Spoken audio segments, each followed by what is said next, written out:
একটা নাম শরীফ ওসমান হাদী। খুব অল্প সময়েই যে নামটি বাংলাদেশের রাজনীতিতে আলোচনার কেন্দ্রবিন্দু হয়ে উঠেছিল, সেই নামটি নিঃশব্দে হারিয়ে গেল। বৃহস্পতিবার রাত ৯টা ৪০ মিনিটে থেমে যায় তার পথচলা। প্রশ্ন থেকে যায়, এই পথচলা কি আরো দীর্ঘ হতে পারত না? জুলাই অভ্যুত্থানের উত্তাল সময় থেকে শুরু করে নির্বাচনী রাজনীতির মাঠ, হাদির উত্থান ছিল দ্রুত, ঝুঁকিপূর্ণ আর আবেগে ভরা। কেউ দেখেছেন তাকে প্রতিবাদের কণ্ঠ হিসেবে, কেউ আবার দেখেছেন বিতর্কের প্রতীক হিসেবে। তবে উপেক্ষা করার সুযোগ ছিল না কারোরই। ২০২৪ সালের জুলাই অভ্যুত্থান ছিল শরীফ ওসমান হাদীর জীবনের মোড় ঘুরিয়ে দেয়া সময়। রাজপথের উত্তাপ আর প্রতিবাদের ভাষা তাকে তুলে আনে জনমানুষের সামনে। সেখান থেকেই তিনি হয়ে ওঠেন আন্দোলনের পরিচিত মুখ।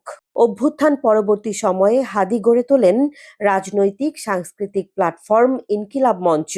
এই মঞ্চ থেকেই তিনি কথা বলতেন বিচার, দায়বদ্ধতা আর রাষ্ট্র সংস্কারের ভাষায়। জুলাইয়ের স্মৃতি সংরক্ষণ, আহত নিহতদের স্বীকৃতি আর ইনসাফ ভিত্তিক রাষ্ট্র বিনির্মাণ ছিল তার কণ্ঠের প্রধান সুর।